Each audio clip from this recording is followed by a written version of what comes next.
Good evening. I want to call the Board of Directors meeting for November 8th, 2023 to order. Let's stand for the Pledge of Allegiance, please.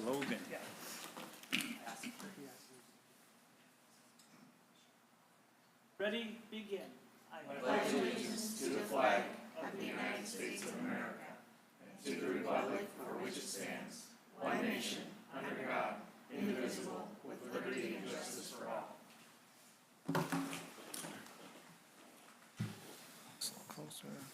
Denise, can we get a roll call, please? Excuse me. Director Walper? Here. Director Martinez? Here. Director Berman? Director Johnston? Here. Director Shibahara? Here. Vice Chair Wheeler? Here. Chair Rydell? Here. We have a quorum. All right, thank you. So first up is Denise, was the agenda properly notified? Yes, it was. Thank you very much. So now a motion to either approve or amend the agenda as presented. Chair Idell, I move to approve the agenda as presented. Second. Moved and seconded. Any conversation, discussion? All in favor, raise your right hand. Motion carries. All right, Board of Directors reports is up next, and we'll start at that end with Director Walper. Yeah, I saw we were taking down an oak tree today. It's not live. Yes, we did. That's good, though. You know, it's better to be safe than sorry. Yeah. That's it for me. All right, thank you. Director Shibahara. Well, just a couple things, just from a parent/board member, the high school soccer season wrapped up, and it was a very successful season. The boys made it to the quarterfinals, and, you know, they gave it a good shot and unfortunately ended up losing, but the league was really tough. We had 5 of our teams make it into the play-ins and playoffs within our league, so that shows you how tough our league is, so it was pretty impressive. And the girls' soccer season, you know, they did well. They just continued to improve throughout the season, so it was neat to see that program do so well. And then I love seeing all the extracurricular activities here at the high school. They're doing Muscle Man tonight. I didn't get to watch all of it, but I hear that Trey and Andrew's team just barely won 27-25, so they're still in it. Phew. So anyway, it's just fun to see all the activities and stuff happening around the schools. Can you confirm or deny, as I've done a little bit of research, I think this is the farthest our men's soccer team has ever been. Same as last year. Okay. I thought the same thing. Yeah. We didn't have to do play-ins last year. That's Because we were second in league, Right. so we went Got to it. quarterfinals. Straight into it. Okay. So yes, because I was in the same boat, but no, Yeah. we were at the same, but I feel like we should have gone further. Yeah. We had that chance and just wasn't in our favor. Yep. Awesome, though. Thank you. All right, Director Martinez. No major reports on my end. All right, Director Johnston. We started SKD Youth Wrestling. There's about 55 kids that are over there right now. We'll have the middle schoolers until the middle school wrestling starts in January-ish. January, I think. So that room is packed right now with a bunch of kids that want to beat each other up, which is great. It's a lot of fun. A lot of sweat, bloods, and tears going on there. So that's all I have. Awesome, thank you. Vice Chair Wheeler. Yeah, I'll give you a little report on SK Youth Football. We are all done.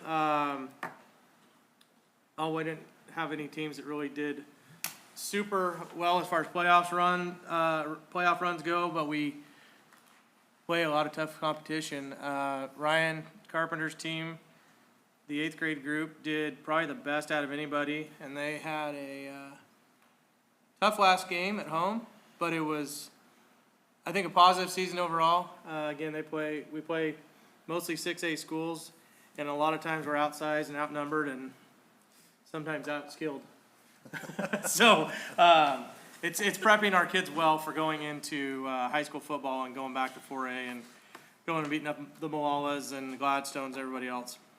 We had 127 kids in tackle and another almost 50-something in flag, so continues to grow.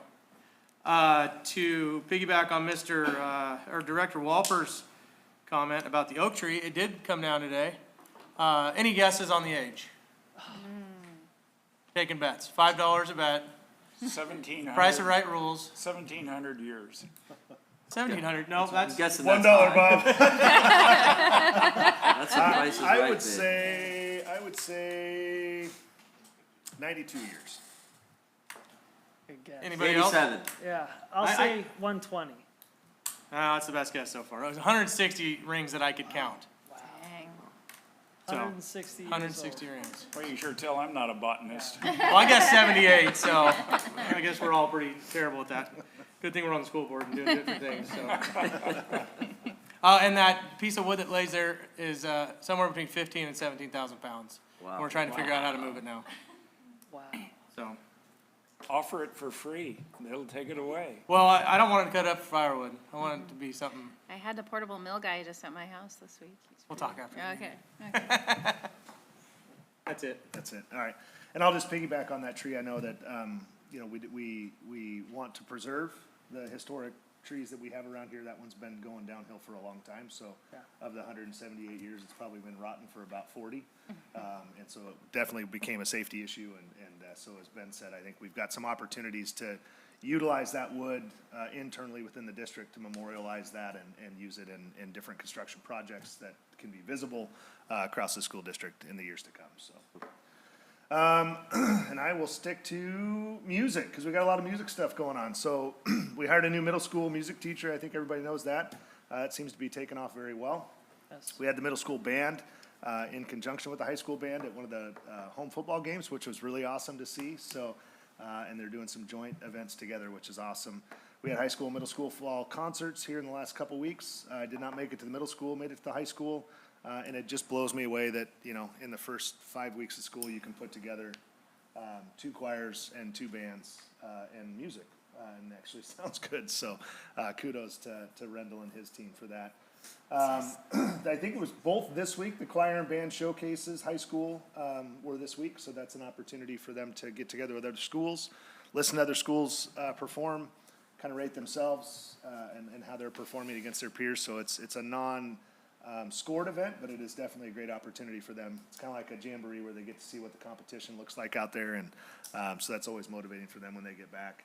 And then high school football ended up this last Friday down at Seaside. Made it to the first round of the playoffs, took on the number 3 team as the number 14 team.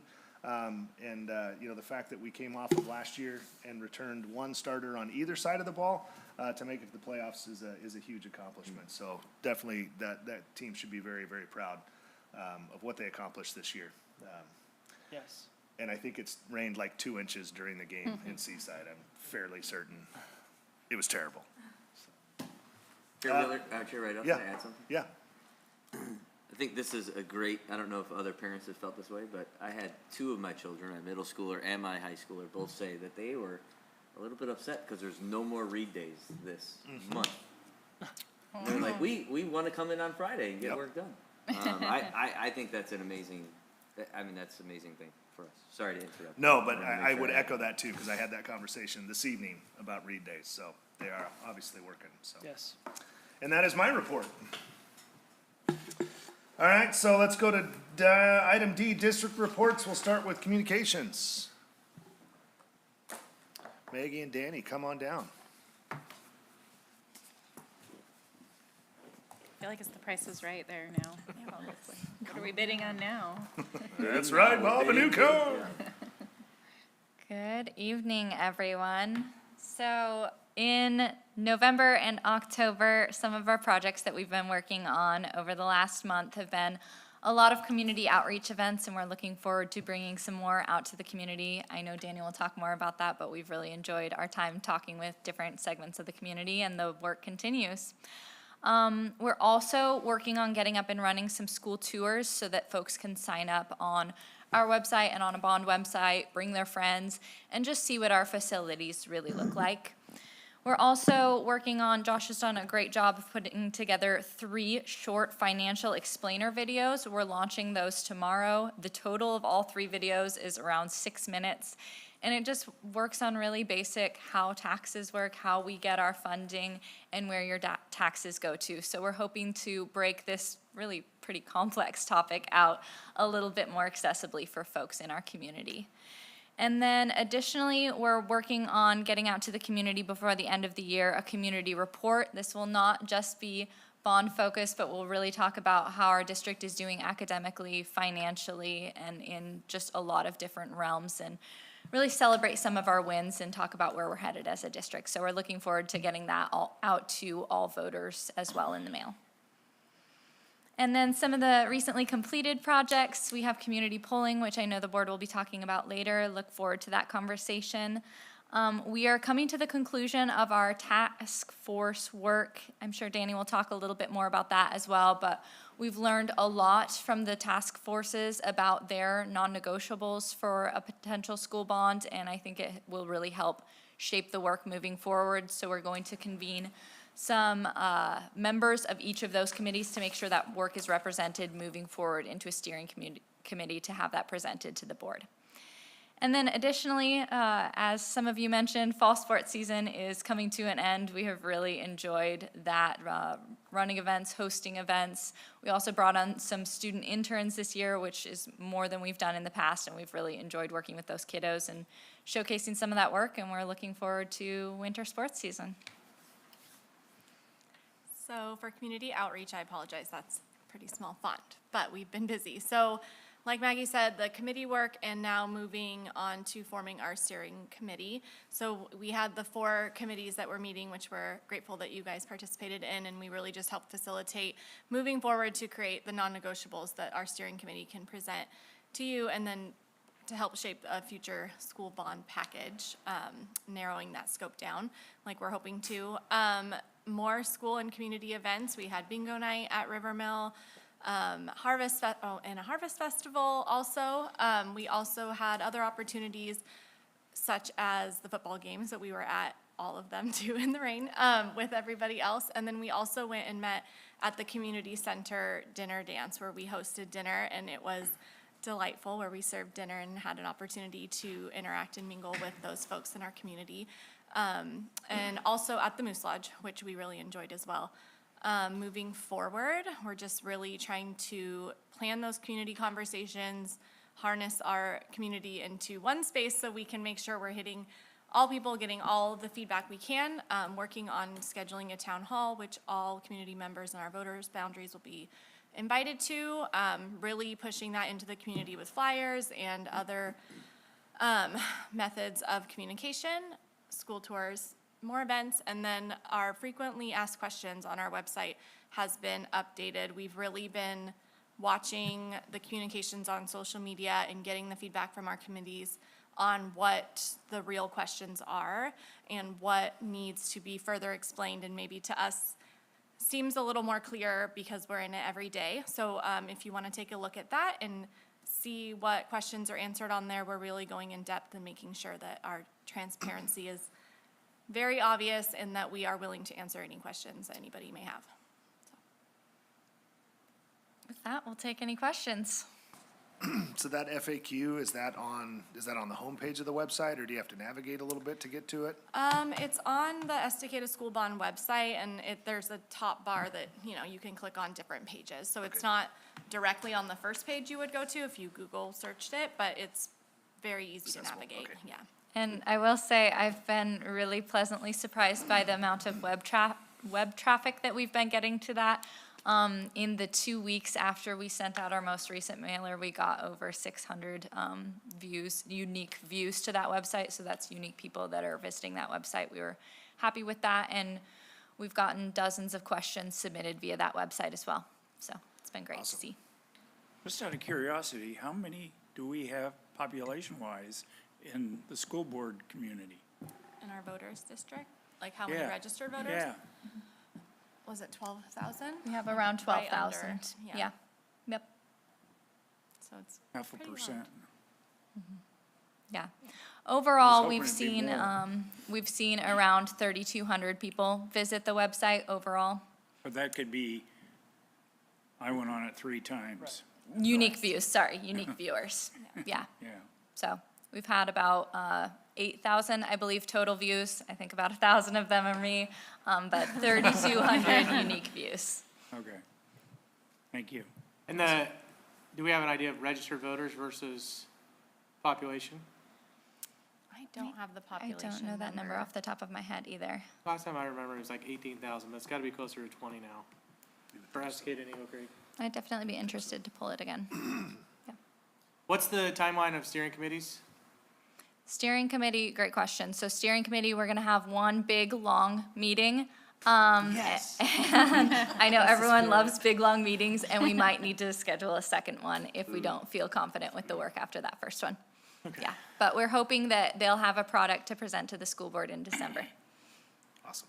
So are you gonna have all the participants or just the, So we're hoping to have 2 or 3 people from each of the committees that have been there at almost every meeting, have been really involved in the work and represent kind of a broad, like we have staff in it, we have community members in it. It's a broad swath of our community. I'd like to be there. Okay? Almost everyone I went to. Cam Sensor went out on the excursion last Wednesday. Had to be towed in, and I was not thinking about a meeting. I don't blame you. We'll put you on the list. All right, any other questions? All right, thank you. Thank you. Next up, building and facilities report, and stepping in for Mike will be Superintendent Carpenter. Yes, thank you.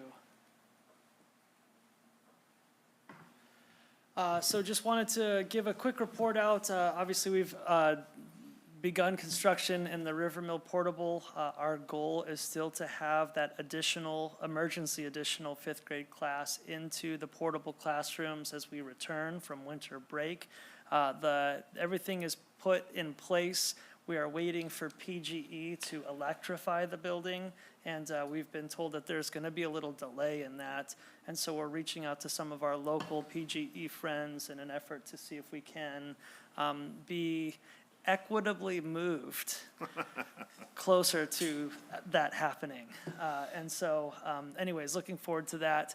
But the place looks pretty good. We're still gonna do some siding, some paints. I think we need to re-roof it, and just some other things on the inside to make it conducive for student learning. But at the same time, we paid $25,000 for this unit. A brand new one is $300,000. So we thought we thought what this thing was gonna look like was gonna be, similar to its difference in price. And it actually looks pretty decent as is. So we're feeling like we got a pretty good one. It came from Salem Kaiser School District too, if anyone's looking for a fun fact.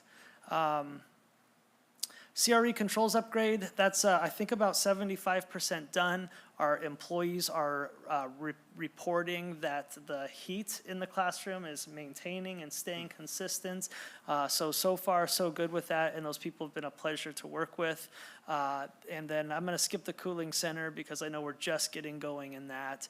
And that's a part of the seismic process. And I can say the EHS seismic, we are starting our first meeting with them next week with WRK, Mike and I, and hoping to get a schedule and RFP going.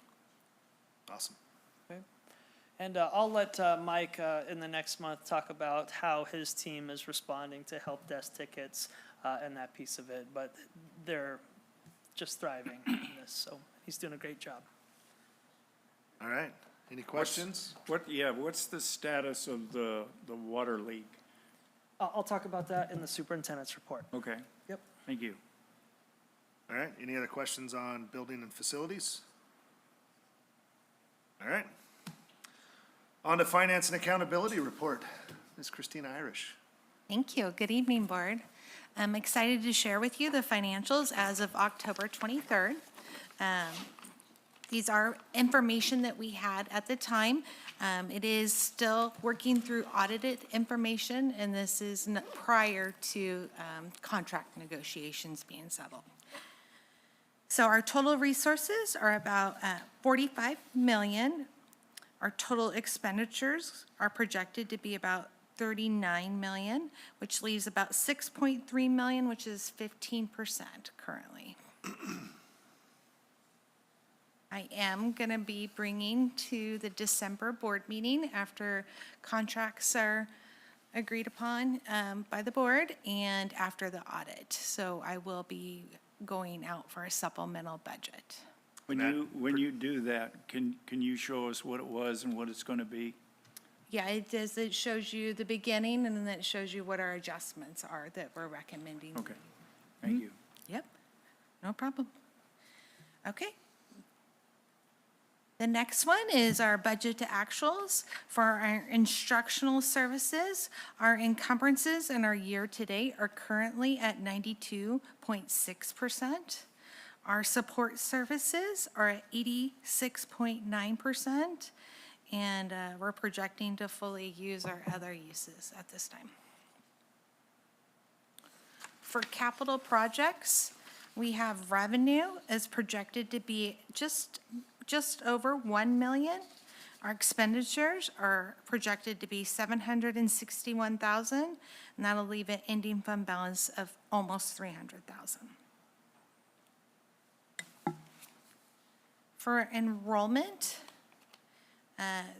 for Estacada School District, our enrollment was 1,935, which was a drop of 2 students, but it is still an increase of 31 students from last year at this time.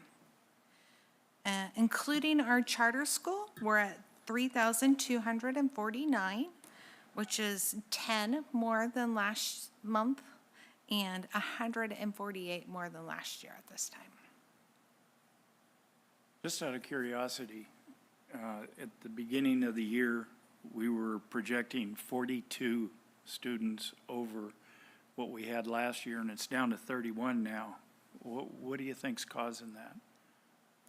It's a multitude of things. Right now is also a time where we gain students because of the Christmas tree harvest, so there's a lot of migrant that comes inside of that. Families have moved due to jobs. We've had a few of those. A few families have pulled kids to join charter schools. There's a bunch of reasons why students left. We lost 2 students because the state took them out of their home. So a bunch of examples. Yeah. Great question. And then here is our chart for October 31st. Still showing we're high compared to past years. And then I just also want, going back one, I was asked to add paraprofessionals on there. You can see that they have been added.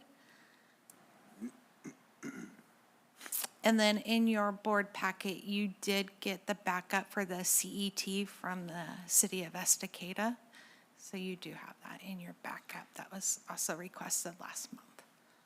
Question on the paras, most of those are not full-time, or No, full hours for the day, right? correct. 6.5. They're Yes. there roughly 30 minutes before kids come and 30 minutes after kids leave.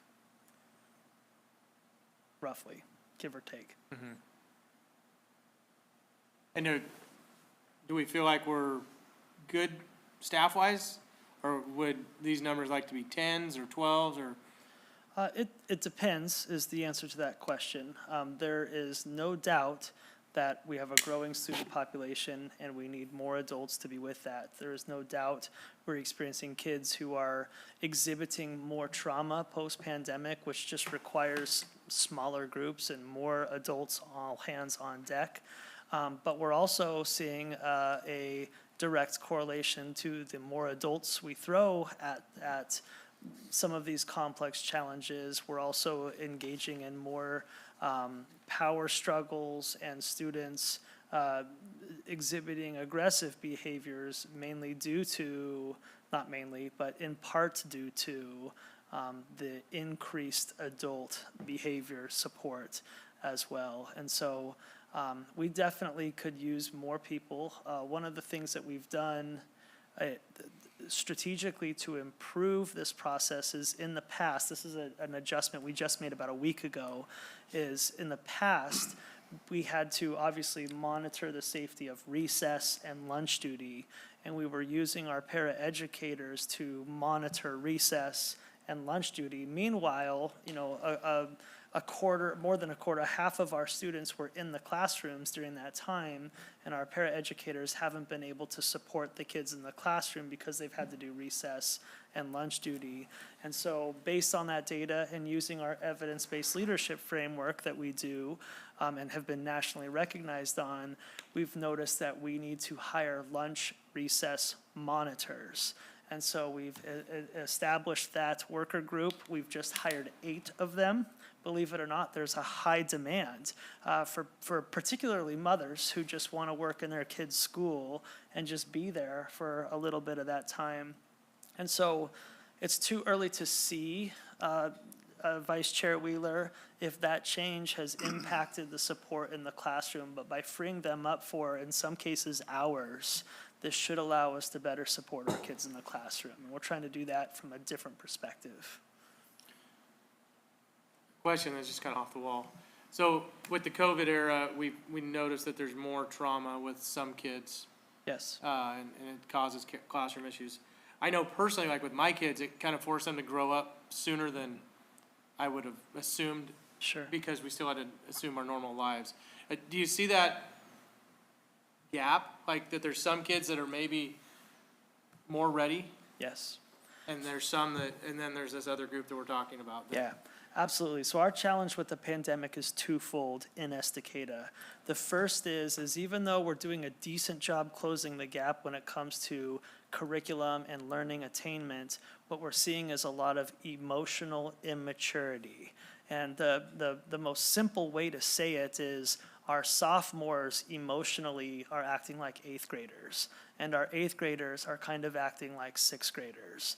And so we are seeing the emotional maturity be something that is taxing the systems in which we have.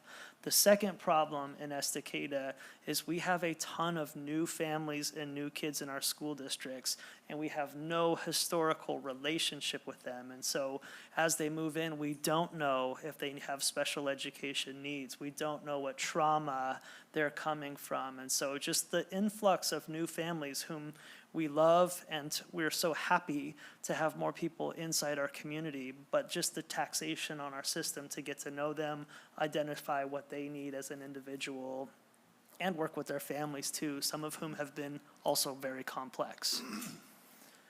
Thanks. Yeah.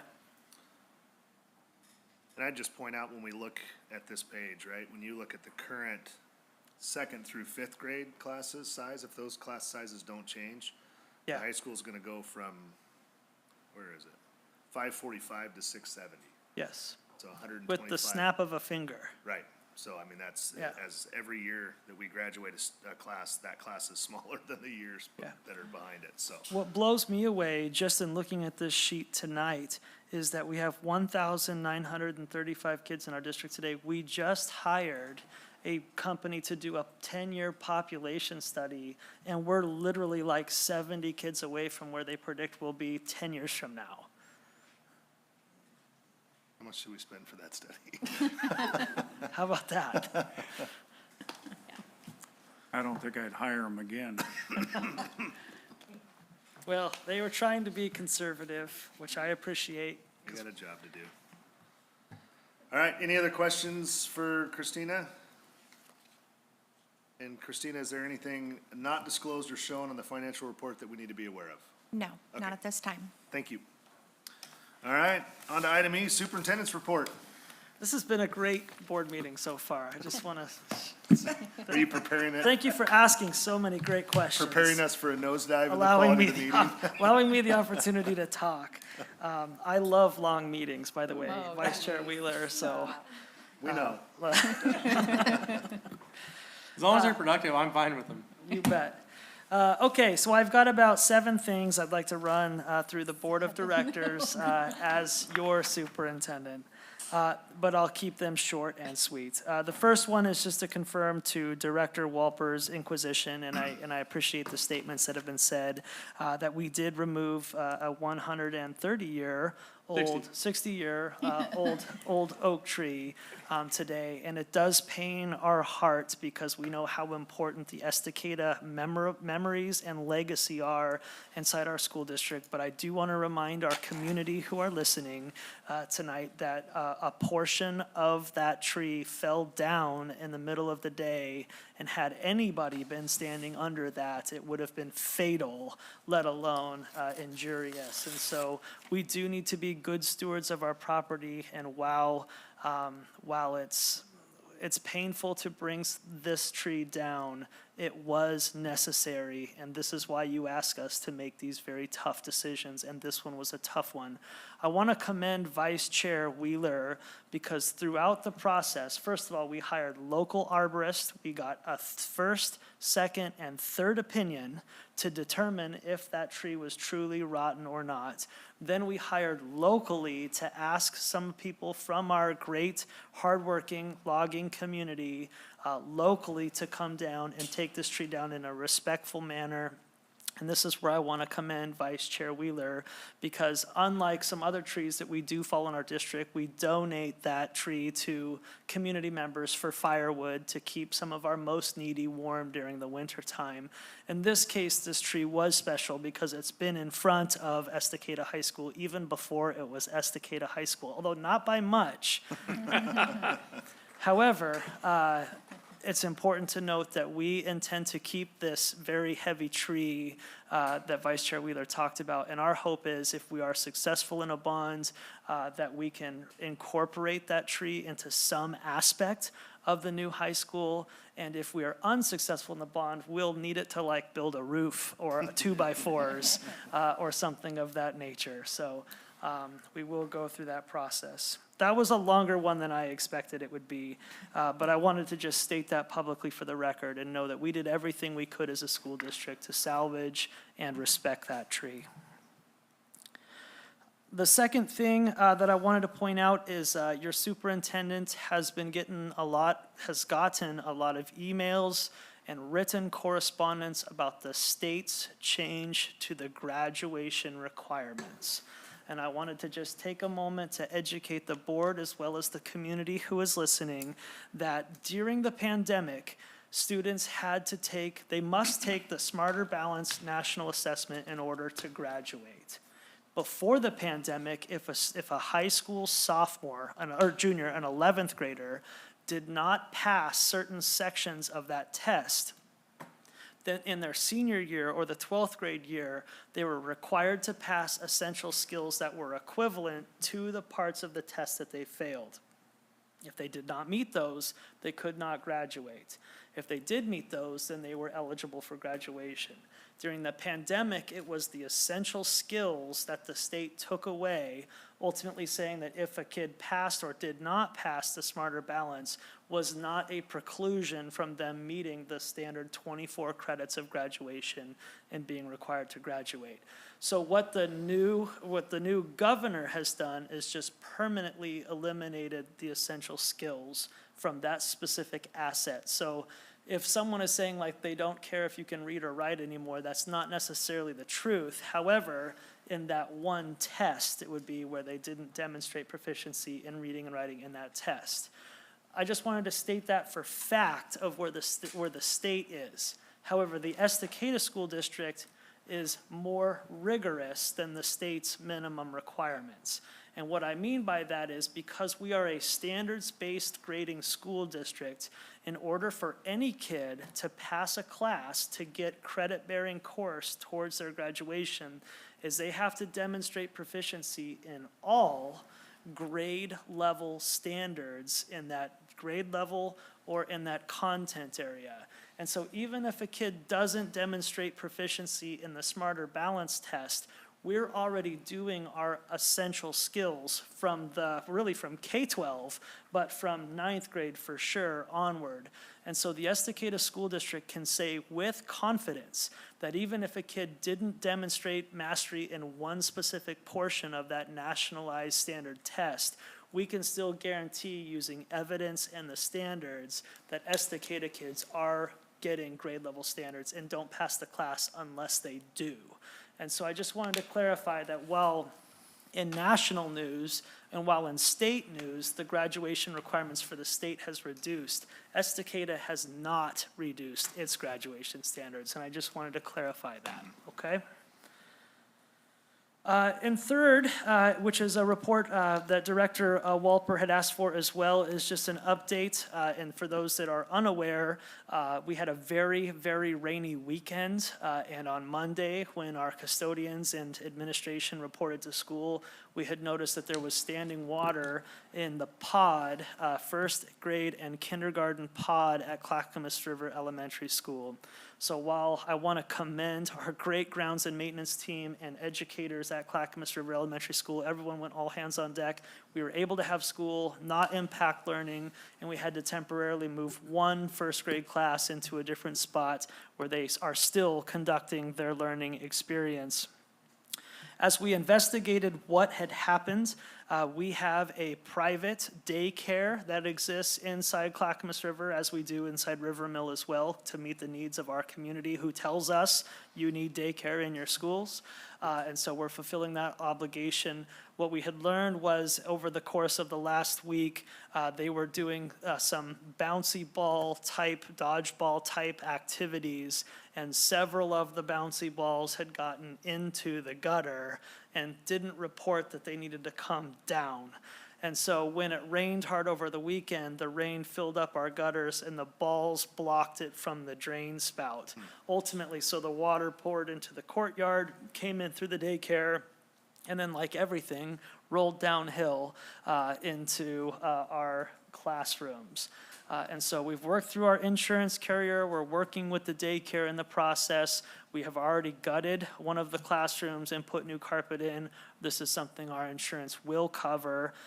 But at the same time, I just wanted to communicate and update you on where we're at with that. Questions on that? A lot worse. It could have been a Yeah. lot of worse. I also think it could have been prevented. Yep. And we're improving that as well. Yep. Cool. Any questions on that one? Okay. Again, as Christina Irish said, the board can expect a new and updated budget coming to you in December. That's going to be a big one to see where we're at after we've had our contractual agreements with our classified employees, as well as just a mid-year update to actualize ourselves with where we're at, and still feeling very good about it, and thankful to Christina for her hard and diligent work in ensuring that our finances are transparent and up to date, which includes, by the way, for the second time ever in Estacada School District's history, because last year was the first, we are going to be the recipient again of another national financial award. And so that's 2 years in a row where the taxpayers' money to its school district and our accounting and reporting of that has reached a national recognition level. And so congratulations to Christina and everyone who plays a role in doing a great job with Estacada School District funds. That's awesome.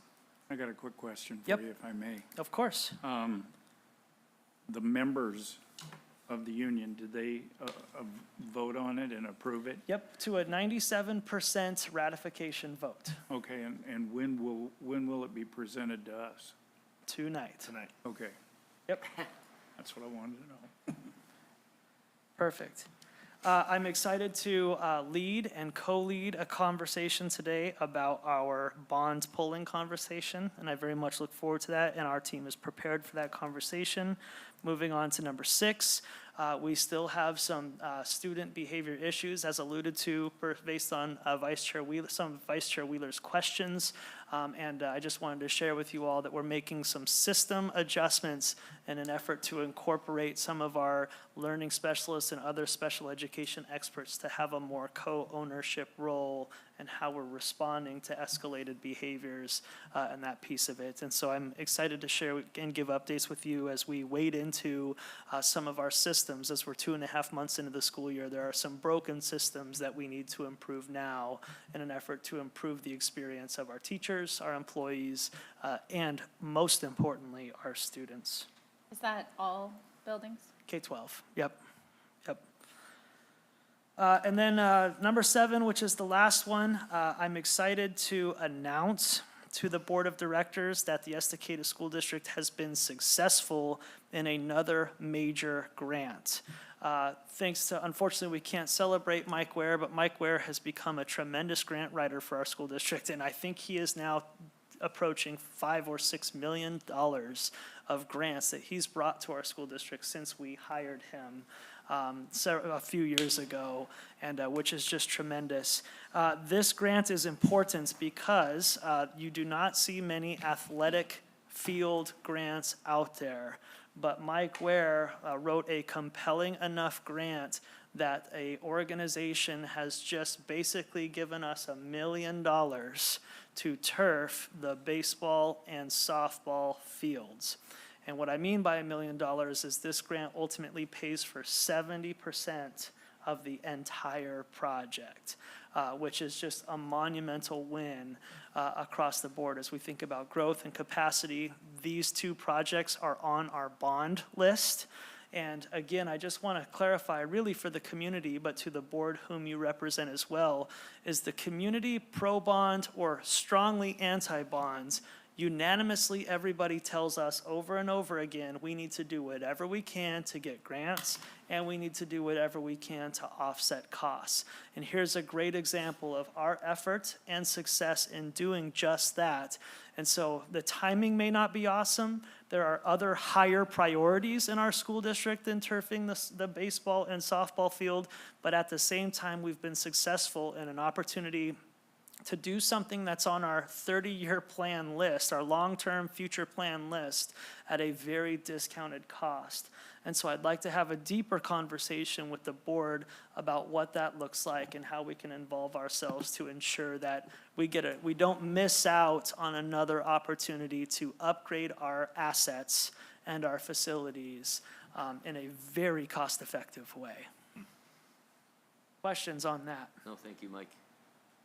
Thank you. Yeah, thank you, Mike. That is almost your superintendent's report. One last thing, if the board could please mark their calendars for November 28th and November 30th. I am thankful for all of you, and I would like to share in Thanksgiving. However, on November 28th, we are going to be hosting our an invitation only to whom we, the school district, and its contributing partners has deemed as its 70 most influential leaders inside the Estacada School District boundary. And on November 28th, we'd like to, for the first time probably in Estacada's history, since Jedediah Randall planted that oak tree 160 years ago from Covered Wagon, never before have we had the opportunity to bring these leaders together to talk about the future of not just our school district, but the community at large. And I would like to make sure that that is a date that the Board of Directors is present for, as we have the opportunity to talk about Estacada and its future. On November 30th, 2 days later, we're going to be hosting a giant town hall for anybody and all to come, open to the public. This will be housed at the Estacada Middle School Auditorium. It will also be simulcasted online on Facebook while in person as well, to accommodate the people who would rather be here face to face and the people who would prefer from the comfort of their own couch to watch and answer and ask questions and participate in a town hall about our school bond package proposal. On the stage with me will be Chair Ken Rydell and Vice Chair Ben Wheeler. They have volunteered at this point to be up on the stage with myself. And if others are interested in being on the stage, we would obviously welcome that as well. But those are the two people whom, because of their elected role, do not have a choice. It's good to know. Yeah. Voluntold. Yeah. No, in all seriousness, no, I do appreciate that. We plan to place ourselves in a vulnerable spot where we can transparently, openly, and honestly answer any and all questions as well as listen to the concerns of our community as we try to prepare for what we think the right investment would be for Estacada and its community. That is your superintendent's report. All right, I have one comment and one question. So back to the state graduation requirements, and I know it's getting a lot of national news, but from a parent standpoint, when we transitioned to standards-based grading, it was difficult to understand. Yeah. And there was a lot of pushback. I know I had a lot of conversations with parents of why are we doing this? This doesn't make sense. This is one of the huge benefits of standard-based grading, is that we get to be very, very specific, and we track it by student, by essential learning standard. And if they don't pass that essential learning standard, then we're not gonna move them on to the next, That's to the right. next class. And so I know that may be difficult from a parent standpoint, when you're like, gosh, they got 4s in all of these, and they got 1, 2, and you're saying they don't pass. Well, it's because it's essential, and they That's need right. it. And so just a big shout out to all the heavy lifting that the district has done over the last number of years. Yeah, Excuse me. it's been over a Because- decade now. Because it truly does make a difference, and this is Yeah. where we're seeing that we have the opportunity to still hold them at the highest regard when it comes to an education standpoint, even if the state's not requiring it across the state. My question comes around, again, student behavior. We're seeing an uptick in some emotional and physical outbursts from a student standpoint. One of the things that we put into place was those Vocera units for Yes. communication, so I just wanted to see, are those working as expected, and are we getting, what kind of feedback are we getting from Yeah, those? I think, in general, yes, our communication is definitely clearer and streamlined. You know, prior to this year in Vocera, only administrators and a few key select people were in possession of those walkie-talkie radios, and that was because those radios cost $850 per radio, and it just was not an attainable or affordable process for us to equip every single employee with one of those radios. And so we reached out to the healthcare industry to see how they were managing crisis, behavioral issues, emergency rooms, all in the confines of a hospital that employs thousands of people. And it was through that we got Vocera. And I would say that for the most part, while it's still new and it does require some change in behavior, people who are utilizing it as a tool are having some success with it. And we've had some struggles with it on both sides. We've improved the internet bandwidth. Some things were cutting out early, and we were struggling with that. But Vocera and our technology team has been very responsive to improving it as we go. But it's really going quite well. And on the other end, people who had a walkie-talkie, it's a slower process than just the push and click and talk instantly to the people that you wanted to talk to. But I have actually seen that as an improvement for us as well, because how we were utilizing the walkie-talkie, there were some times that maybe it didn't require walkie-talkie talk or chatter, but because it was so quick and fast and convenient, it was an ability to do that, where now it's requiring us to do a little bit more thinking before we communicate the things that we communicate. And I think in the long run, that will be beneficial as well. Awesome, Yeah. thank you. Thank you for asking that question. Other questions for Superintendent Carpenter? All right. Moving on to item F, reports and presentations, of which we have none. On to G, the aforementioned discussion from Superintendent Carpenter around polling results. And I believe Maggie's gonna come down to help. And Danny, you're Facilitate. welcome to come too if you would like to.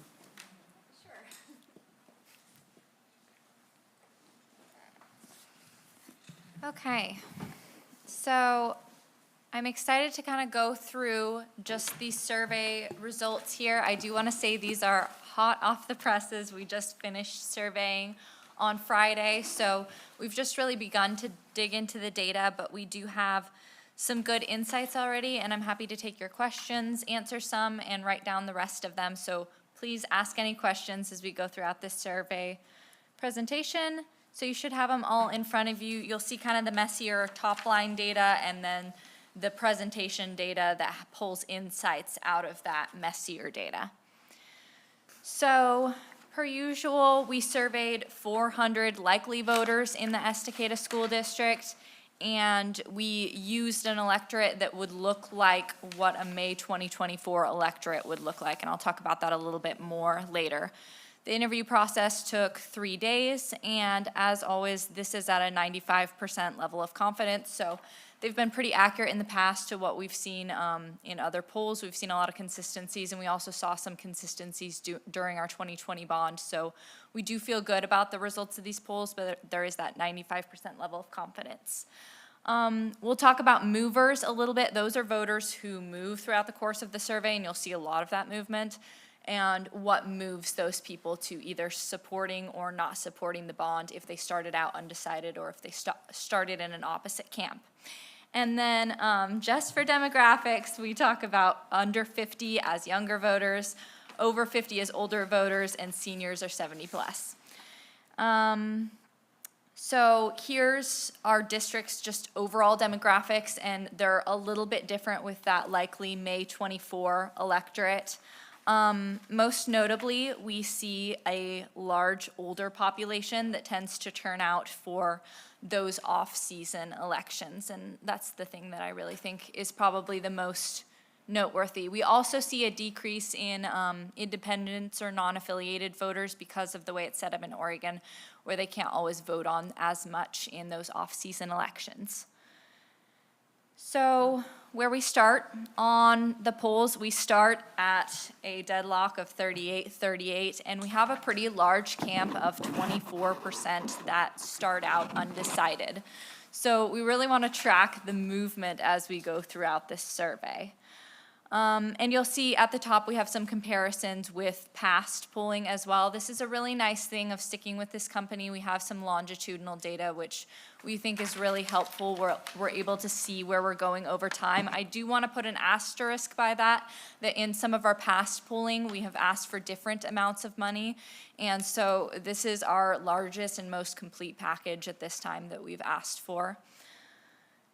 So here is where we find support and where we don't find support. These are our trends that are pretty typical across most districts. Women generally vote more in support of bonds. Older people generally aren't as supportive. People with a college education support them more. And then renters don't see that cost as directly influencing them, so they tend to get behind a campaign as well. So we see some things that we expected to play out do indeed play out. I'll pause after this one, see if we have any early on questions. So you can see where we have the most support. Our current parents, we really are doing pretty well with. If we were to put a bond on the ballot, we would, with just current parents, we would win by 55 points, which is really great to see. And we're also seeing more strong support from them than we've seen in the past, which we're excited about as well. This is just a clear indication that we need further work with our no kids in school, completely non-affiliated camp of voters. And then we see a continuing gap. I do think this gap has shrunk over time. I believe in one of our earliest polls, we had -7 on that zip code of Eagle Creek. We continue to see a gap there, but it has shrunk a little bit over the past few years of polling. But continued work there as well. So I did do a little bit of math on this. So this was only asked by the people that said, yes, I'm in support of a school bond. So you'll see at the bottom, you'll see that 154. So those are people that said yes right out the gate. And then you'll see on the next side, 150. Those are the people that said no. And the other people, I think it was 90-something people, fall in the undecided camp. They didn't get asked these questions. So that's why you'll see those numbers. So the people that said they were going to vote yes, their biggest thing was buildings need repair and are outdated. I really want to draw attention to this because this is at 33%. Last time we polled, this was at around 10%. So I'm really excited to see that growth. It's clear that our community is really understanding that our buildings do have needs and that they are outdated. So we're happy that that information is getting out there. Another one that we've seen substantial growth on is addressing overcrowding. It's still pretty low on the list, so continued education is needed there, but that's at about 10% right now. We saw that at around, it was either 5 or 6% in the last poll, so we've about doubled it, but again, continued work needed there, but we're happy to see that we're going in the right direction on those things. And then investment in the future, kids, community, and general support for schools. These are just, generally, we see this with people that would vote yes no matter what. They're just always in our corner, which is great to see. So those are some of the yes reasons. And then in the no camp, we did see a lot of these same things come up at the same levels in our last polling as well. Can't afford themselves. The economy is poor. We did see a drop in the not the right time reason. I believe part of that was last time around we were still kind of coming out of COVID and fire. So it is good to see that less people feel like it's not the right time, even though there are still very valid concerns about the economy. And then you'll see kind of some of the other issues in there as well. One item that dropped off the list that we are very happy about, and that I think also speaks to the education campaign, is we had a no reason on our last polling that was we just passed a bond. So I think people are starting to understand when was the last time we actually passed a bond and getting a little bit more understanding around that. Maggie, So, yeah, those questions. several categories there, is that them asking what makes you feel that way, and then I would say, I can't afford it, and that, Yeah. or some form of So that? they kind of paraphrase and group those responses into categories. Okay, Yep. thank you. It's not a drop down. Nope, it's just, you're talking on the phone for, I believe this survey timed out at 11 or 13 minutes, which is actually one of our shortest surveys, but yeah, you're talking with a pollster for quite some time. So this is what they asked. I won't read this, but this is the whole spiel that they went through to give people more information about the bond before they went in for a second ask. So again, there are 3 asks throughout this poll. So we'll see after the second ask, we saw quite a bit of movement, which is encouraging because it shows that our community really isn't as heels dug in as we thought, that we can see through one phone conversation of 13 minutes that we do see a lot of movement, which is encouraging to see. We see an 8% increase in yeses, a 7% increase in no's, and a 14% drop in don't knows. So what builds a popular bond? Ultimately, all of the items that we put on here are popular. The majority of people say they support them, they like them, they want them, maybe they worry about paying for them. But there's nothing in here that really screams bond killers. Nothing that our community is really saying, I don't like that. So that's good. We see, once again, we've seen this in past polls, we see it here. Things like fire safety, accessibility, overall safety poll really well and are our community's biggest concerns. We also see career technical education is a popular one with our community. So that helps us in just knowing where we should be structuring our bond and skewing it towards what our community really does value the most. And then these are some of the less popular items, but as you can see, they're still getting the majority of voters saying they like them. And then our lowest ones are kind of those extracurricular spaces, but again, still have the majority of voters. So again, these are ones that really move people in terms of support. If they were on the fence, undecided, more of a no, they really liked talking about career technical education spaces. They really responded to reducing portable classrooms, and they really responded to things like fire safety, which is good to know. So then we have the people that describe these statements. So the pollster just reads these statements and has them say whether or not they would describe it. They say it describes the bond well or not. So on these top items above the dashed line, we want it to be, no, on all of them, we want it to be higher. And then you'll see on the right-hand side, we have change from February. So you'll see we've gone up on almost all of them since February, which is great to see. One that I really want to draw your attention to is just the necessary one. It's in a box because that item and the one at the very top are things that are really important to voters. If they believe this, they're more likely to vote yes on a bond. So we've seen that went up last February, it was at 50%, it's now up to 56%, which is the majority of our voters believe that this bond is necessary. So that's something worth noting. One thing that I do think we need to really focus on and work on with our community is accountable to taxpayers. We did see a dip there, and so I'm looking forward to opportunities like town halls to really talk to our community about what does 5 stars in accountability look like to you? Because we know we've built accountability measures into this bond. I would like to hear more from our community on what they want to see and how we can structure that in our package. So I'm looking forward to continuing that conversation because it's something we need to work on. Concerns, we see concerns growing on putting a strain on seniors and folks on a fixed income and as something they can't afford right now.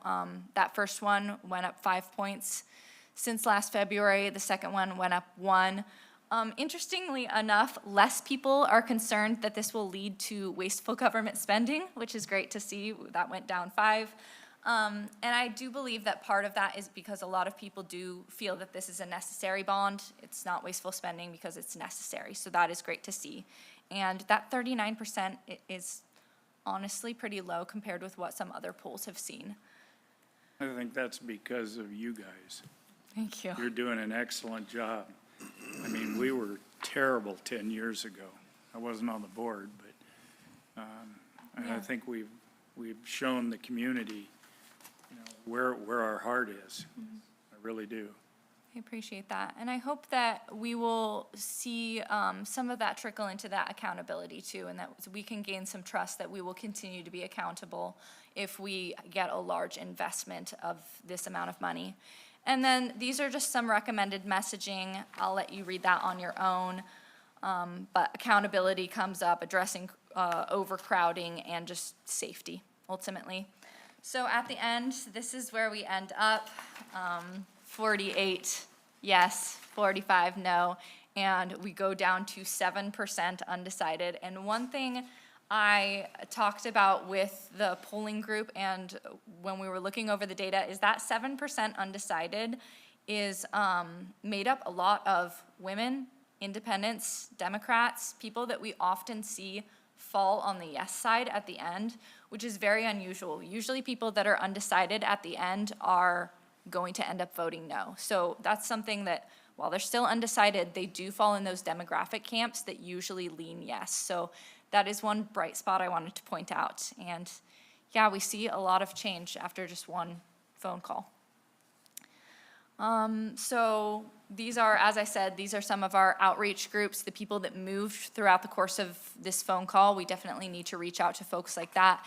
And then our undecideds, just to get them more information and figure out what would help them feel most comfortable making the best decision for their family and their community. So, yeah. What do they say about, like, unlikely to vote? I mean, like, how do you get people to vote? I mean, to, like, take that step? Great question. So I pulled some data, actually. We've been looking at likely voters in the Estacada School District, and we defined regular voters as people that voted in 4 out of the last 7 elections. So the bar was still pretty low. You're voting in about 50%. And only 3,700 people out of our 12,000 voters vote in the majority of our elections. So there's a lot of growth that is needed there, honestly. And I think that comes down to a political action committee really writing postcards to people, showing up, outreaching to their neighbors. Since Oregon is a mail-in state, we can get early voting lists and see who has voted and see who has not voted yet and reach out to those folks that have not voted yet. And then as a district, we can't tell you which way to vote, but we can absolutely tell you that you should be registered to vote. We can work with our 18-year-olds to get registered to vote. We can work with our community to know what day is election day. We've had so many questions around, when is this going to be on the ballot? So I think things like that information campaign will really help. And our young voters really need to get out and vote. We really need to push that. Again, I calculated the math. 35% of our regular voters are over the age of 70. So, and only 23% are between the age of 18 and 50. So we need to see a lot of growth there. A lot of outreach is going to have to happen. Any other questions? I want to point out, though, that with the demographic that you just talked about, this poll, what was it, 50-some-odd% of the people who took this poll were 60 years and older, which represents 35% of the voter that votes all the time, and the people who traditionally are hard-nosed. These are the no demographic. And the fact that the majority of this poll had that, our most difficult demographic was the majority of this poll, and still to be at 48% is an unprecedented number for us from a positive perspective. And I just wanted to point that out. This is the best we've seen, particularly from that demographic of people. And this also came at a really challenging time of year with people thinking about the holidays and people's tax statements coming out. It's a tough time of year. With I- that, oh, sorry. I just had a question about the first slide. So registered voters, that district demographics that you, Yeah, there we go. that first column, that's our entire district's demographics, or that's the, Yeah, so left column is our district, our 12,000 voters demographics. And then that right column is through whatever math they do, the people that are likely to vote Yeah. in that off election. which surprises me. Yeah. The way I read that was, like the very first one where it says men, registered voters 47, likely May 2024 voters was 48% of that 47. So it's like 48% of that, let's say 3,700 people that are voting in that May election, 48% of them would be men, 51% would be women. Yeah, not a percentage of the percentage Right. of the total Confusing. population. Well, I was curious to see how the registered voters would be 47 and then the likely May 24 voters would be 48%. Is that because they're going to get registered? That's just saying that more men would turn up. So men are, It's a little confusing. Yeah, I think But that second column is representing who they believe is going to come out at the election. That first column is Thank you. who's registered to vote. The second column is who they are predicting will come out, will be 48% of those voters that vote in the May Correct. 2020. I Thank think in you. some cases like that, it's beneficial to put an end size. Yeah, I think It the is end size confusing. would be, yeah. You can see that number's actually a lot smaller, 48, because you're Yeah. 48 of a smaller population. So registered voters is what, 35,000. 10,000, 12,000? so 12,000 on that left column. We have, again, about 3,700 on that right column. So of that 3,700, 48% of them that show up are gonna be men. Okay. Yeah, So that would be essentially of helpful. that 12,000, 5,640 of the 12,000 registered voters are men. That's Yep. that 47%. And then of that 5,600, 2,700 are likely to vote. Thank you. What? No. That doesn't. No, 3,500, no, right? no, no. So you said 3,700 in There you the go. So May. 3,700 is the full May So electorate. So take 48% of that Yeah. 3,700. Yeah. Percentage. 1850 is that 48, Yeah. not a It's percentage the of a N, the percentage. N number is different. We need, Okay. yeah, definitely. Yeah. I can put like a number example in another column if that would help. Yeah. I think in that, that's why I was asking the question, because I think a number example would help in that Okay. case, just to see the variance. That's a good feedback. And I'm just gonna put the 3,750 as a sample number for that May size. And Danny, you looked at the exact number for last May's election, right? And that came in even lower, didn't it? It was about 1,300 voters. But being that this is a primary election, we can predict that more people will vote. You know, the sad thing about that is the people that don't vote are the ones that are vocal, Yeah. Amen. you know? Yeah, That's the sad thing about it. yeah.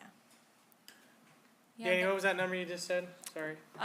In the May 2023 election, there was about 1,300 people who participated. 1,300? Yeah, like So a 1,000. little over 10%. There wasn't a lot on that ballot, I though. know. I think the city of Estacada had a few more things, but Yeah. those of us that were outside the boundary, it was like one or two. They all came out to vote for you, Director Johnston. Yeah. I'm looking at May of 2020 real quick here, just to give us an idea. Hang on a second. What that difference is, so I can find it. Because it should be substantially more with the, Yes. whatever the Yeah. general primary or whatever you Yep. call it. And not only that, the population growth. See a lot more. I'm struggling to find it. Well, and Well, like for Clackamas County overall, it was 47% of the registered voters came out. I don't know if we can predict, would that translate Estacada-wise, you think? 47% of 12,000? Yeah. it depends. Some other places probably had different bonds and other Yeah. things that would have encouraged more turnout or less. Yeah, I mean- guess it'd be hard to tell with Estacada because there's nothing, or the school district, never mind. State and national elections also really affect it, you know, if there's something that's really juicy or really contested or drives people to the polls, that can affect it as well. But I think regardless, we not only, it's best practice, but it's also kind of our obligation to really get the word out to our community, to vote, when to vote, how to vote, and get them to the polls, whether they support this or not. I had a question about the demographics for the survey. I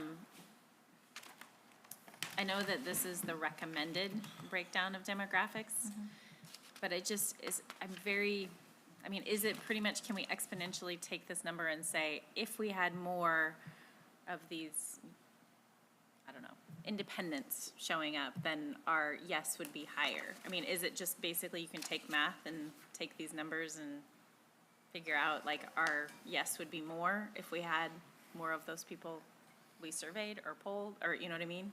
I mean, I don't think there's an exact equation, but I do think that this survey does skew realistic, but it also skews pretty tough. Yeah. Like Superintendent Carpenter said, we have a lot of older people in this survey. Right. And older folks just don't always support, but we would rather give you The worst. the worst case or the most realistic case scenario, because older folks really do show up to vote. And hopefully we can mobilize a broader base to vote and get it to look a little bit less like this. But I think we're using this as a factor in making a decision if we're Yes. gonna go out. Yes. So it's hard because it feels like we're never, with this demographics, ever probably gonna get Right. over 50%. So I I'm agree just, with I don't know, it's just something I'm thinking about, like, I don't know how, I think this is a factor in the Yes. decision. Yeah. But, Well, in a conversation that we had too internally is with our team, and I think I mentioned it to you too, Director Shibahara, in a meeting we were in a morning ago or two, is just like, how can we modernize this approach to capture the voice of some of those demographics? And, you know, Director Walper says it best every time we do this poll, and that is, I am not talking to anybody for 13 minutes on the phone. But, and yet we still capture your demographic. Like, your demographic is like really chatty on these polls. Well, I'd say yes and hang up. Yeah, exactly. So, But I'm with you. Yes to all of it. But we were thinking, because as we all have cell phones these days and we all get people who reach out with us, like, could we try polling differently, like through text message, to reach a different demographic of people? Or could we try just different avenues of doing it in a way that can still be scientifically sound, but still, you know, during all the elections, I swear I get 10 or 12 text messages throughout that process, like, you know, click this link if you want to do whatever. And that might be a different way to reach the motive and to measure the motivation levels and some of those other things. Because I agree, if this is our worst case scenario, we're actually in a decent spot right now for October. right. Right? And so, yeah. And I think we do, I love the fact that we look at different ways to do it again, because if it's not programmed in my cell phone, I'm not answering it. Right. Right? Yeah. And I'll listen to the message and I'll call you back. But also from a cybersecurity standpoint, right, I don't click on links and text messages that I'm not expecting. So, Right. So I think there's avenues that we can communicate, that there's going to be a text message coming out through the normal channel, or there's ways that we Yeah. can get there. I Yep. think we're just gonna have to get a little inventive.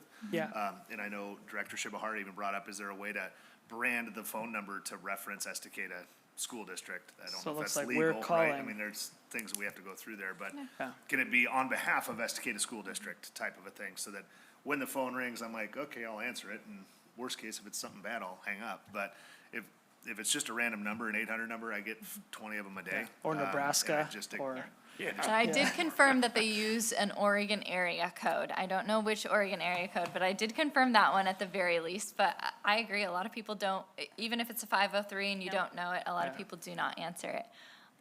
It's. unless you're 60 years and older. And, I You mean, want somebody to we talk. definitely, I mean, Well, I'm we here, definitely it's captured. 50 or older. Yeah, the 50 year old, yeah, you're right. This older word, it's just like. I'm coming Years close. from that, Yeah. I'm getting closer to it So every we can day. statistically see who we catch in our net every Right. time, Oh, for me. sure. One thing I think is also best practice for political action committees to do later on down the road is those committees often do quite a bit of phone banking, and I think really great data can be pulled from that as well. Now, I know that's pretty late in the game, we would have already committed to a bond at that point, but a lot of data can be pulled from those, Right. like, volunteers picking up the phone and calling folks. Yeah.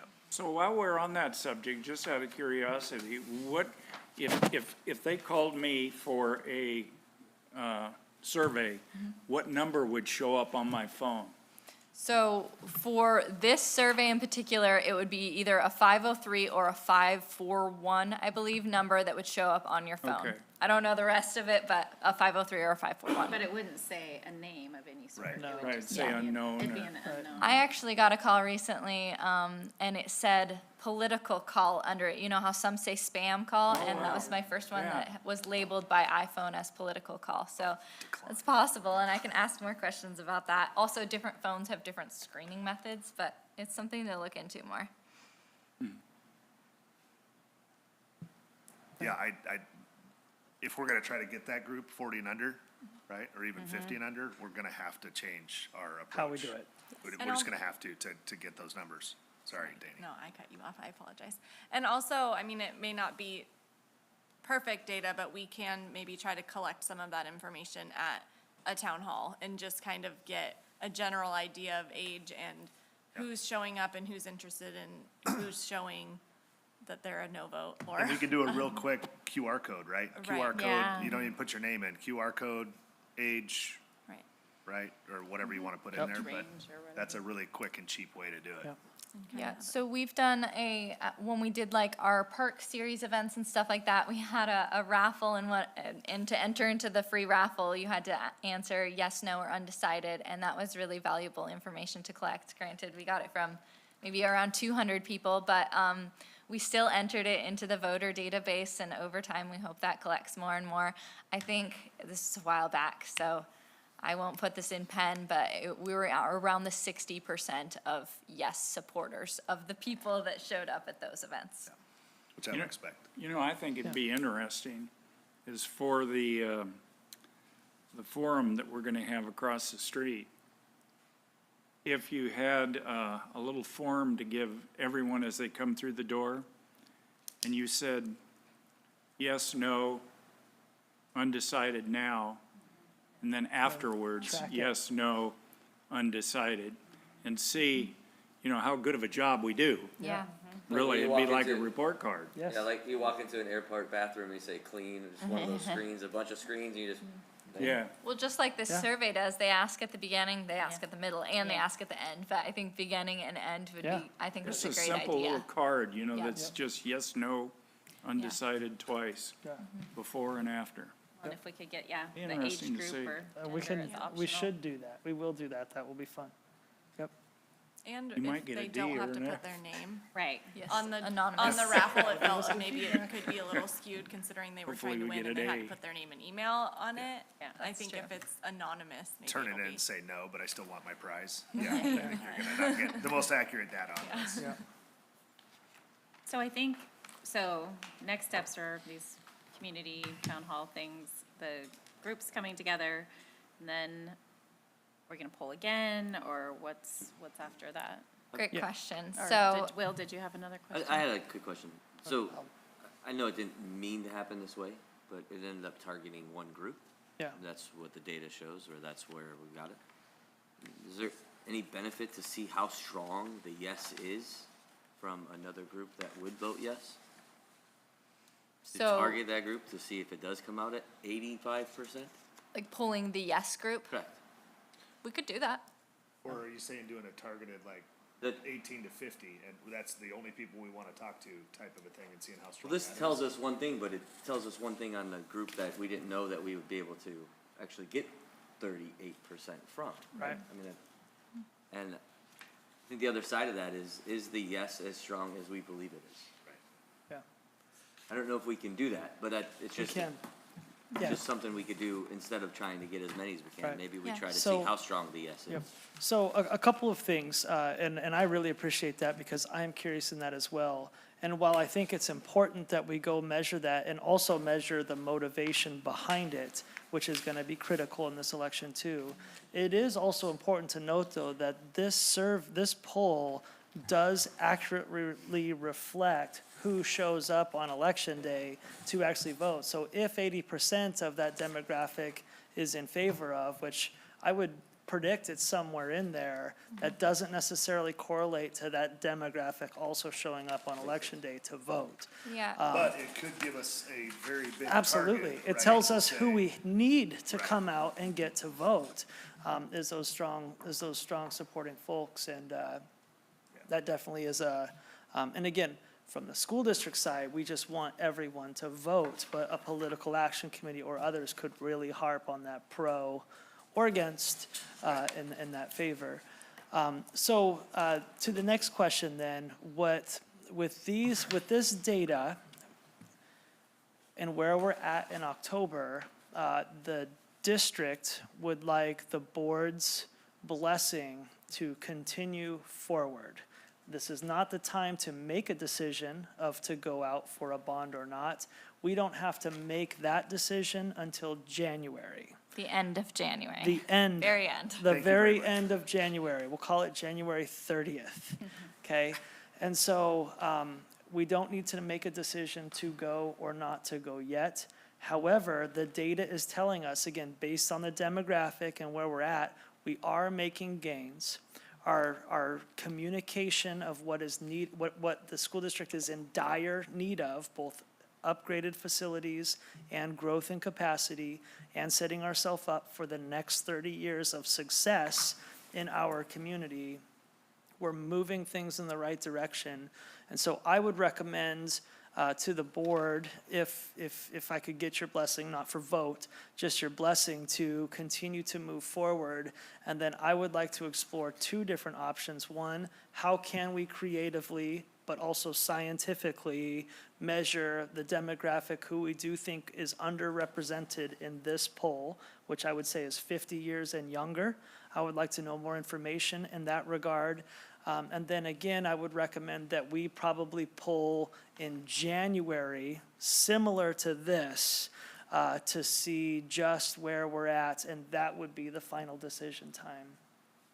I know we say 55 is a great number. I do agree with Director Shibahara that if this community hits 55, we should begin doing cartwheels, because that's a resounding yes from a community who is a tough sell in something like this. But 51, 52, somewhere in there, give or take the margin of error, which is 5%, that's going to be a tough decision. But we knew that even if we're successful, this would be a needle to thread. Yeah, I'm good. Okay? Keep trucking. Yeah. Okay. Okay. Thank you. Discussion item number 2 is the Community Sports Alliance grant. Thanks, Maggie. Thanks, Danny. Thank you. Did Mike provide electronically the letter and the specs or any of that stuff? He provided me the specs. It's not in board book, no. Okay. Okay, that's fine.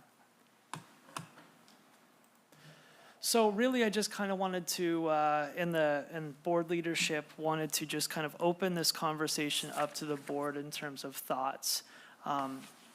Because this is a 70% grant, which is unbelievable, it's going to total $1 million free dollars.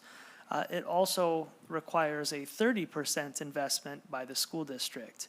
From the timing standpoint of things, there are other things that are much higher priorities when it comes to our investments and our funds. We are in the conversation and thralls of communicating to our community a true need to the span of millions of dollars. And so just the timing of this and the optics of this are not ideal. But I also feel like the community could potentially judge us as foolish if we walked away from $1 million free dollars. And so I wanted to just pose that conundrum to the board. Can I ask, of the 300,000, the 30%, what is actual dollars and what of that is potential physical labor, if any? Yeah. Does that make sense? That's what I want. It makes complete sense. And so they are projecting that the carpet itself, which is the turf itself, in total would be, oh, there it is, $402,700. Yeah. So that would be, so $402,000 is 30% of the cost. So you do the math, what's 70? And just to be clear, that's the cost of the carpet and the install Everything. and the infill, not the site prep though. Correct, yes, correct. So it's the rubber BBs, it's the carpet, it's the sewing, it's the lining, it's all of it. But no earthwork, no gravel, no nothing. No, correct, yep. So $400,000 roughly would be our expense, and that would be a full synthetic turf, regulation size, 90-foot baseball field, and a full regulation size, 60-foot softball field from home plate to the home run outfield fence. Okay, so it does include outfield. Everything. Okay. It's literally wire to wire. Okay. Yep. And so I just need someone to do the math for me because I want to communicate the savings that exist. So if $400,000 is our 30%, what is the total cost of the 70%? I'm not following you. So So if you took, $400,000 represents 30%. There you go. 70% of 866,000. I'll have it, it's 2. 70%? 606. I don't think that's right. I think we got If it. they're So paying it, here, we got it. So, before, it would be 1.430 yes, million would be the total cost. If you So- take the $1 million, and if that Yep. represents 70% of the total cost, then the total cost would be 1.42, 1.43. is what we save. That's what we save. No. No? This would be. Oh, I don't want that one. Take 70% of that. We'd save the $1 million, because that's what they're paying. Yeah. Thank you. I mean, that, Okay. there's no math needed there, Yeah. so that if they're paying 70% and that's $1 million, then It's 1.4. it's 1.43 million is the total cost. That's what we're looking for. So we're Yep. getting 1.4 million, and we're spending $400,000 for it. Yes, What a deal. That's smoking deal. I mean, Yes. Now the question is, of that 400,000, or that we would have to put in, could we take donations? yes. I mean, physical donations, you know, Yes. excavators and things like that, and Not dedicate it towards Yeah, that. we'll take care of that. So yes is the answer to that question, and it's not just donation excavation, because similar things would occur. However, this price that we just said is for just the carpet. And so what we would need to do to prep the site is a separate expenditure and investment, and we would absolutely offset costs similar to what we did in the last one. And Ben can talk about this more, but the scope of work to accomplish the baseball and softball fields is significantly different than what we had to do to like take all that dirt out of the stadium. Right. So it's according to Ben's words, not mine, because I don't know the difference between a Phillips and a flathead screwdriver, is that this one is significantly easier from the project perspective. But on the other note, my intention also, if the board says to continue moving forward in this direction, would be to seek private donation. Could we get, Weston dealership as an example, or Les Schwab tires, or some other people to pitch into our portion of the $400,000 in exchange for, which you see pretty regularly, advertisements on the carpet that says that this was paid for or funded by the Estacada Community Foundation. So if we move forward with this, even though $400,000 is still a smoking deal, I would still try to offset that with private donation as well, money donation. Yeah. What's the timing of all of this? Great question. I want to start tomorrow. However, people who know better than I have recommended that if we were to move forward with this endeavor, to start next fall. So we have the ability to move this into the next fiscal year. The difficulty of timing here is that baseball and softball seasons start in about February. And then again, as we all know, our facilities are over maximized with youth athletics and high school athletics. And so the youth athletics don't stop using our fields until August. And so really, we would either literally need to start tomorrow to hit the February deadline of when high school sports start, or we'd have to wait for this season and start after that. And I guess a follow-up question to that is whether we decide to move forward or not, how does that affect, potentially, because we still don't know what's gonna happen, with the bond, whether we move forward or not. Do we anticipate, I guess what I'm trying to say is, if we end up doing this major improvement and then we start planning for the bond, are we gonna interrupt any of what's going to be built? Because we Great still question. don't know the use of, Yeah. Where we're gonna build, are we, how much Yeah. space, additional space we're gonna need for whatever if we do end up getting a bond. Right. That whatever we're doing, it doesn't go to waste essentially. Yeah. We just spent $1.4 million No kidding. worth of an improvement Yes. on a site. So that is kind of, Yep. I don't know if we've had a conversation about that or thoughts in how Yeah. do we avoid that? That's a really great question. And I think a couple of things to answer.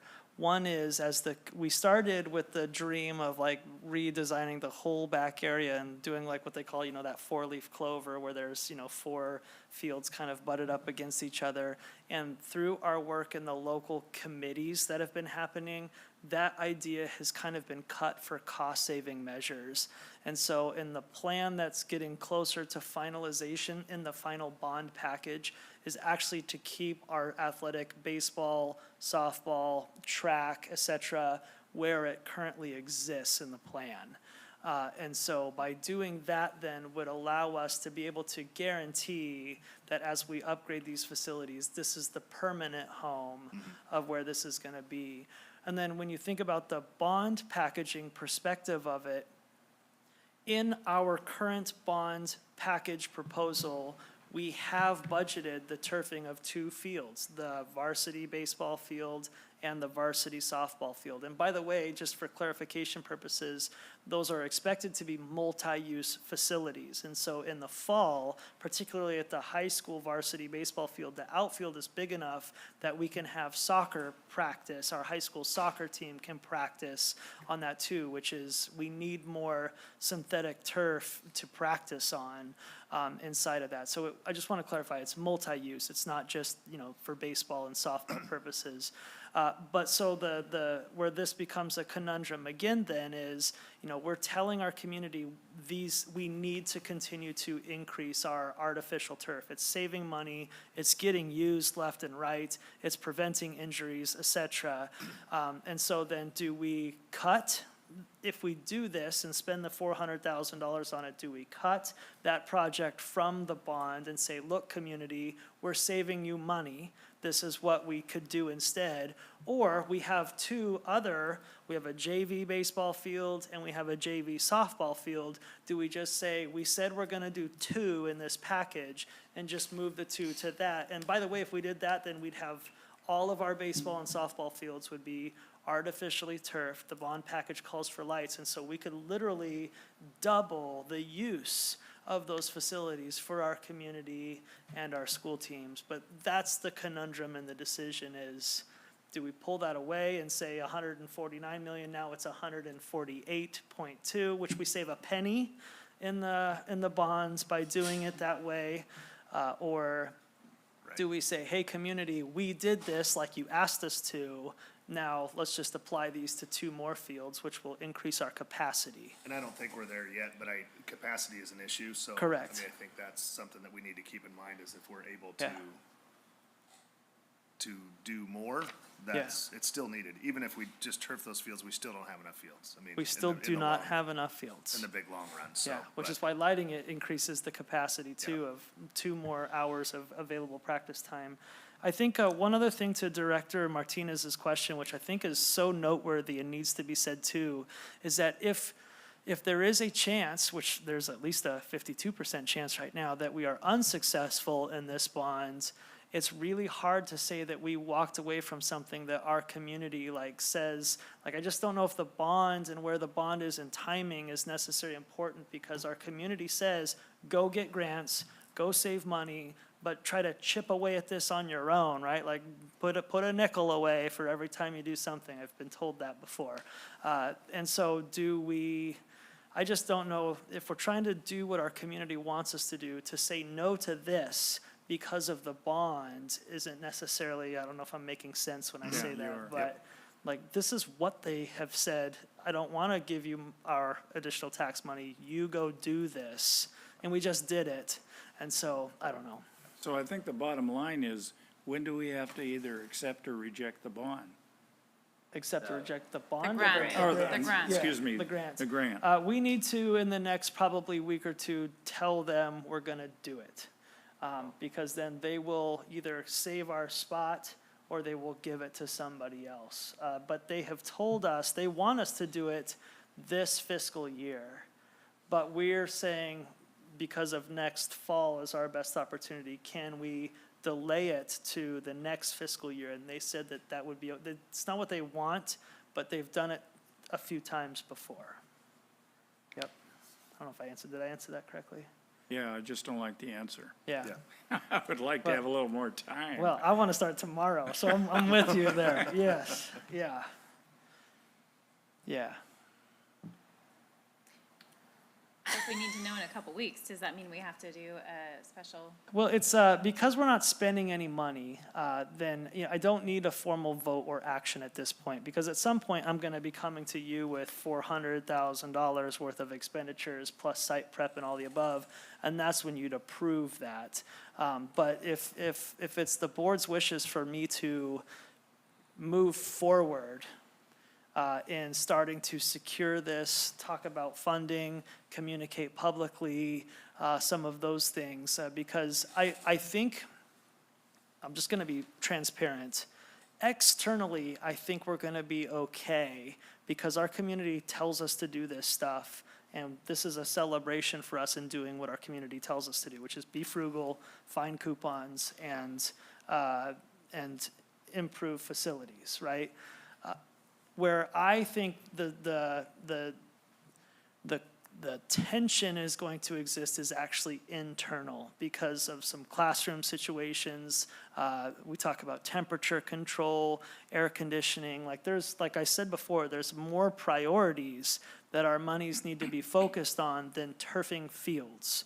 And so we've got some work to do internally, and maybe there's some other places where we can carve out some money to support the needs of our teachers, which is a climate-controlled classroom right now, while simultaneously working through really a really unique opportunity to do that. And there's a pathway to that, so. I think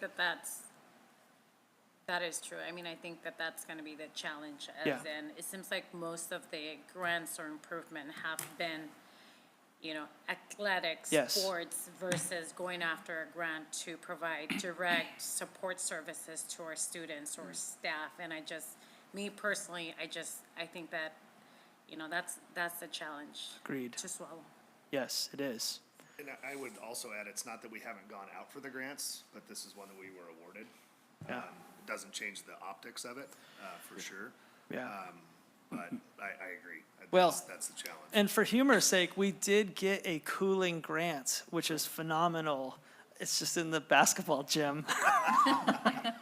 Again, athletic, maybe we need to have a grants person, that it's human capital, kind of, Yes. Yeah. more direct services. I don't Yeah. know.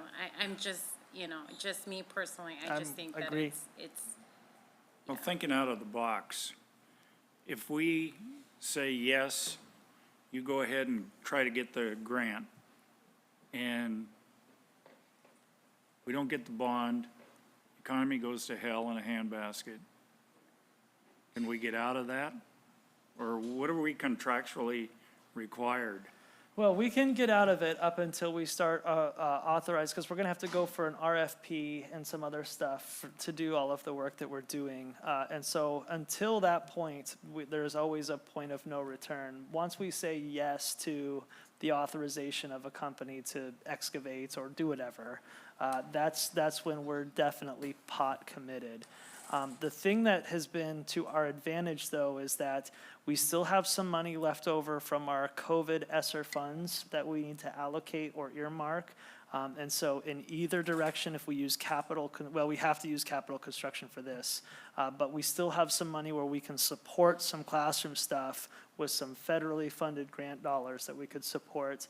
And then again, and I do see a plateau here, but we continue to get more money than we expect from the construction excise tax, which is that $1 per square foot we're always drawing in more than that. And so where we used to be really conservative in depleting our capital construction pool, because it used to take forever to fill back up, as we're depleting that fund to make improvements, which is what it's for, the pool is filling up faster right now, which even if we weren't successful in a bond and we chose to honor or take advantage of this opportunity, even if we depleted our funds right now, at least in the next 2 or 3 or 4 years, I'm seeing that pool coming back up where we could say, okay, now we need to do this. But in reality, if we are unsuccessful in a bond as a school district, we're probably going to need to talk about triaging through a loan or through something else, the things that are absolutely most important that need to be fixed like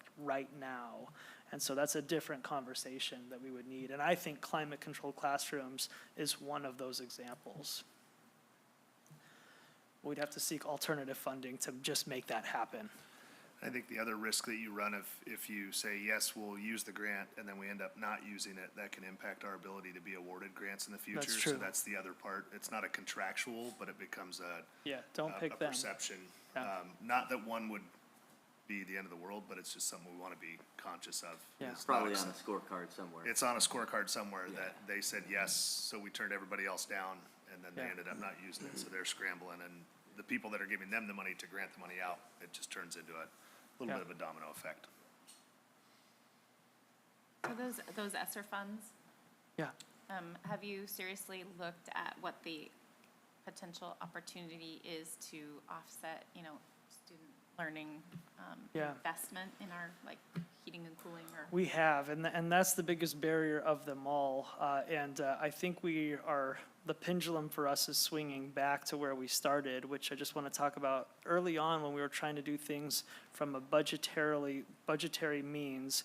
We were looking at those mini splits, if you remember that. We were going to put mini splits in each and every single classroom.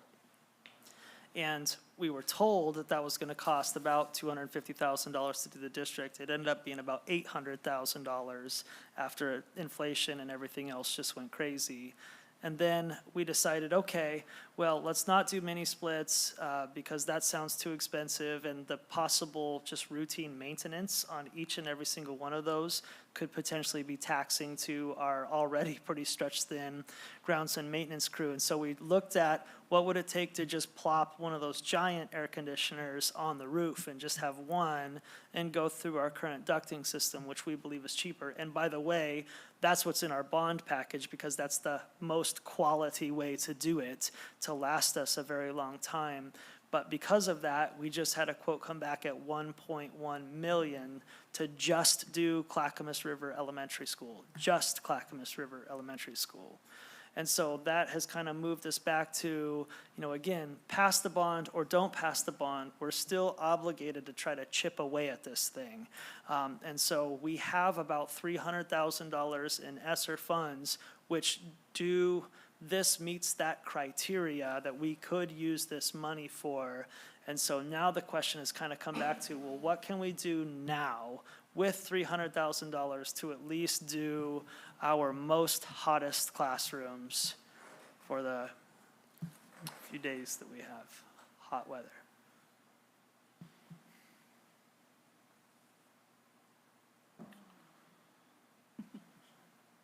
Which will be another decision coming your way soon. Because we need to use those funds by June or they go away. Well, and just looking at the capital projects budget.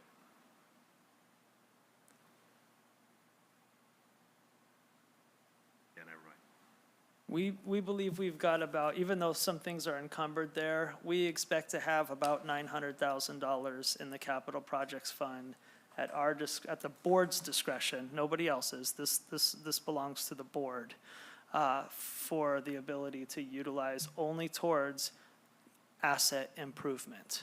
Can't be used for wages. It can't be used to hire more people. It can only be used for asset improvement. Well, I think that's where, if we look at what this cost is, where we expect that number to be.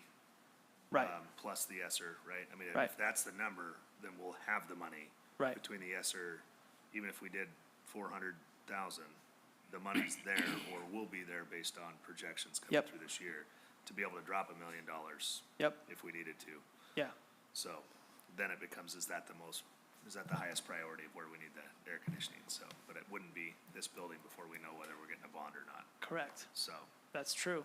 but if we've got roughly $900,000 that's gonna be in there, plus the ESSER money, there's enough money. There's wiggle room. There's for- enough money to do both. Yes. There's enough money.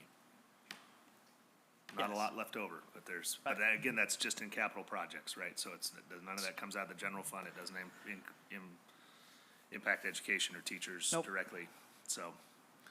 Yeah, the timing's tough on this, Very. because it's like the grant, we have to make a decision, but yeah. Yeah.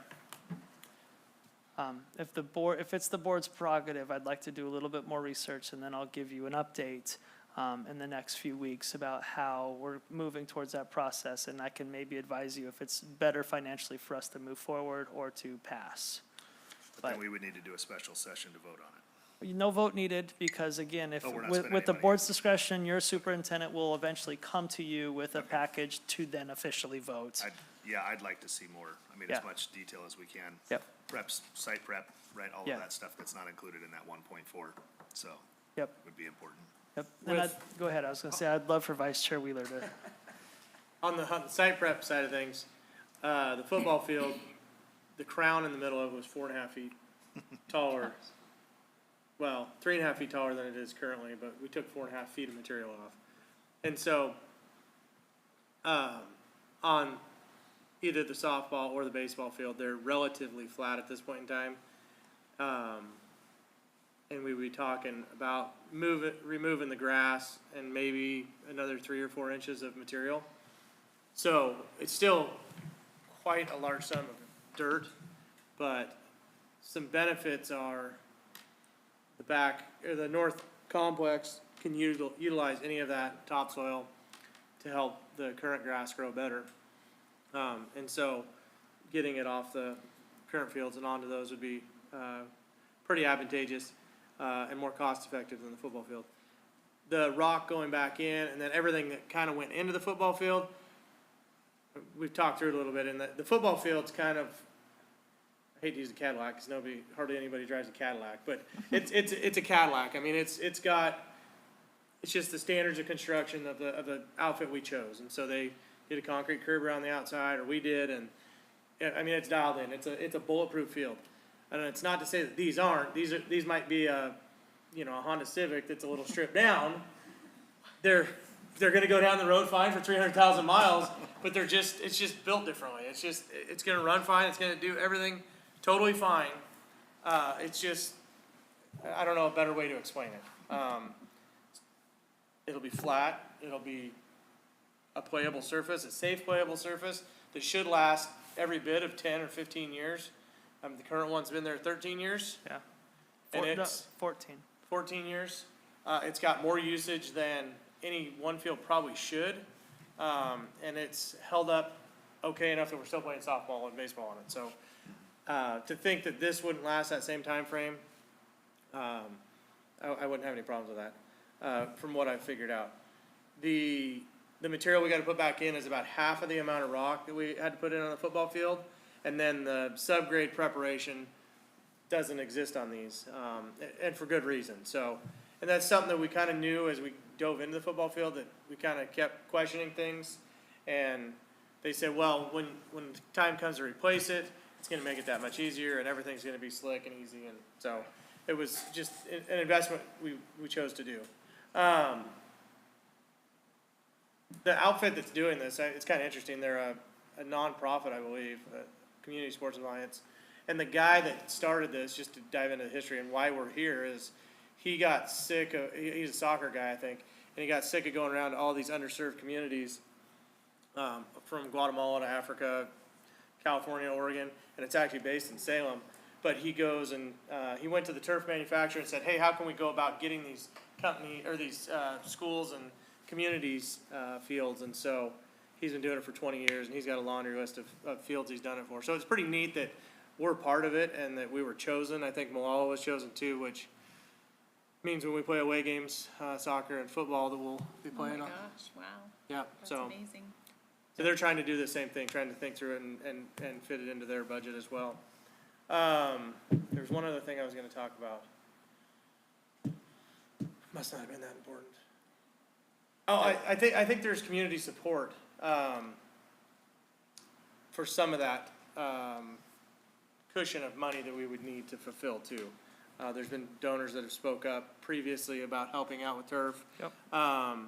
There's also a current intergovernment agreement with the city regarding the North Complex, and I think there's some wiggle room there that we could get funds that were allocated for Wash House. And I'm maybe speaking out of turn here, but I think that's a conversation that they would entertain. It doesn't make sense to have a nice fancy restroom if we don't have fields that it can actually be played on during the cruddy weather in the springs in Oregon. So anyway, there's other avenues that we need to explore, and I think it's definitely not worth saying no to at this point in time, and it's a good idea to get more information. Timing's tough, but it's never good timing. I mean, Right. in 2016, it was Hillary and Donald battling it out, and then we got smoke and fires and Yeah. the Never fire good. department, and now it's a tanking economy and a bunch of other things that, it's crazy. So there's never going to be a great time for any of this stuff. So, Well I don't know. said. Just to clarify too, particularly for listeners, because it'd be easy to say, well, why don't you just do one and not the other? I think it's important to note that, because we receive federal dollars, we still have to comply with Title IX. And so what we do for a male field, we also are required to do for a female field. And so it's both or not. We can't choose one or the other. And the reality is, even outside the requirement, that varsity softball field needs to be redone. Yes, it right? does. It's lasted 13, 14 years, but it was done a few years ago. Yes. But it is something that needs to happen as well. Yep. So, thank you, board, for the conversation, and I'll continue to move forward and keep you in the loop as we move. Also with air conditioning in the classrooms also. Yeah. All right, on to item H, hearing of citizens for action items only. None. None, thank you, ma'am.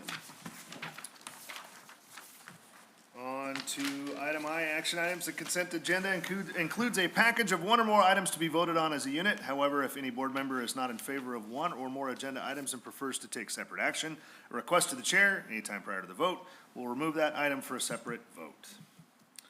So I-1 consent agenda. Chair Rydell, I move to accept the consent agenda as presented. Second. Moved and seconded. Any discussion needed? I have a question on resignations and exit surveys. We get the staff report. Yep. It's always kind of a little bit alarming when there's somebody that resigns midway through the year. And that, I trust that HR contacts them and says, hey, why are you leaving, and kind of get to the bottom of it. Sometimes it's the opposite too. Gotcha, okay. Okay, that's it. All right, any other discussion? All in favor, raise your right hand. Motion carries.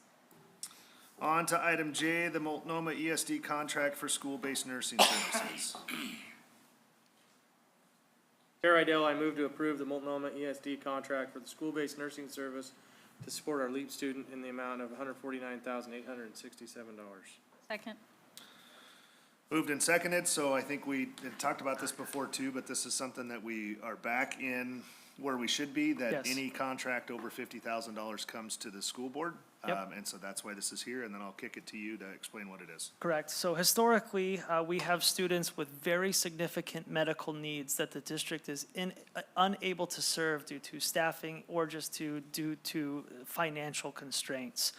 In this case, there is a particular student who's been a part of our school district really since kindergarten that has such acute medical needs that it requires a full-time registered nurse to be by their side while they're at school, from the bus ride not into here, into their school. They do not attend school here in the Estacada School District.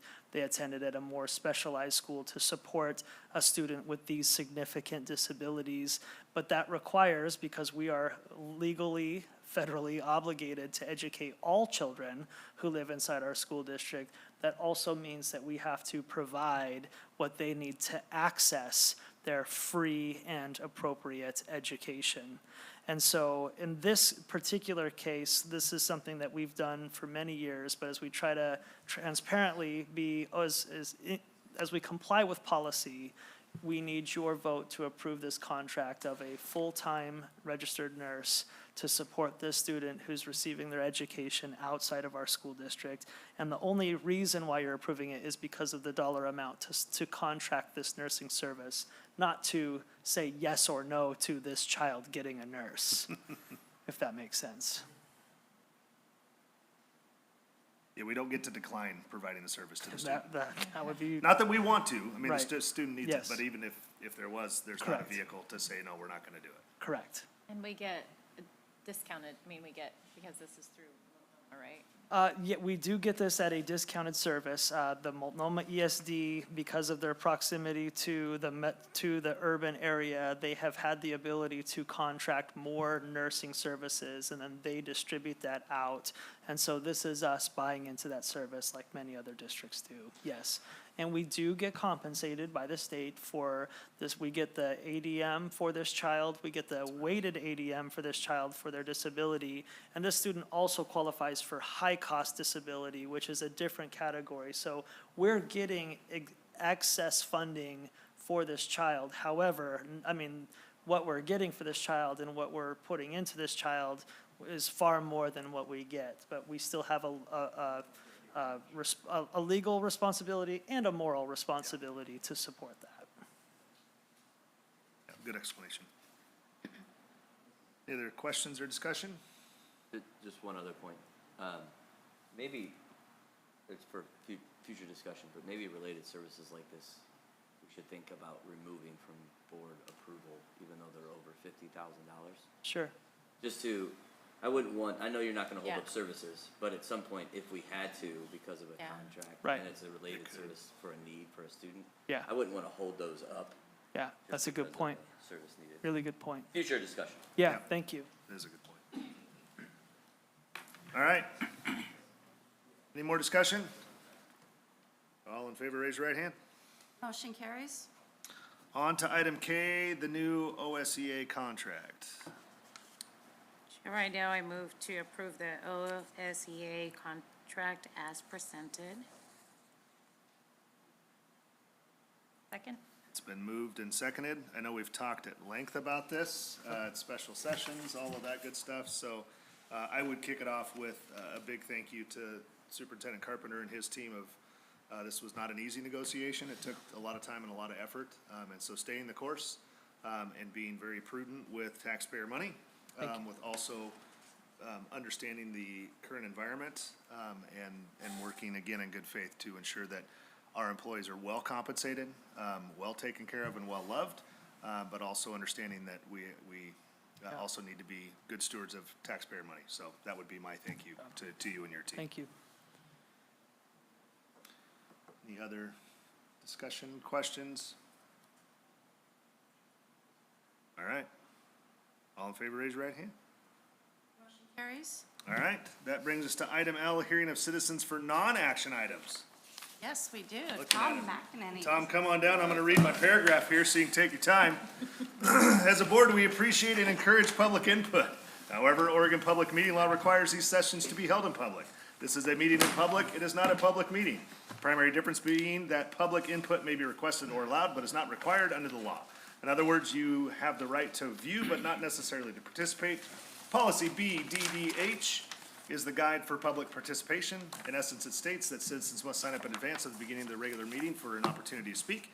At all times, your comments are to be addressed directly to the board. Speaking time will be limited to 3 minutes or less. Those with common topics of interest are asked to combine comments where possible, designate topic at time of sign up, and stay on topic. Any items already directed to the Office of Superintendent for review will not be heard in board session. Finally, neither the board nor direct personnel are expected or required to respond to comments and/or questions during board meetings. Good job. I need to get like car dealership stuff I on was the thinking, radio. and the right? emergency exits are located. Please put your mask on before assisting those. So, Yeah. thank you for bearing with me on the paragraph. But Not a Tom. problem. so go ahead and give us your introduction, and then once you're done with that, we'll start the clock for you. Okay, Tom McEnany, husband, father, grandfather, and as of 13 months ago, a great-grandfather, Yay. Congratulations. with another due in April. So lived long enough to live to see that. But I had a lot to say, but Superintendent Carpenter kind of took the wind out of my sails, which is a good thing. I will just use some PowerPoints on a couple of items that have been brought to my attention, if you will.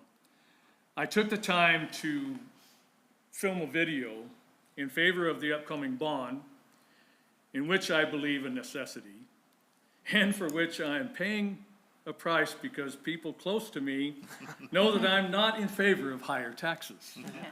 So you can imagine what kind of reaction I'm getting from those close to me. But to make a long story short, because this was a long story, and I had it down to about 20 seconds left. One, and this is a big one, there's two that I'll cover right now.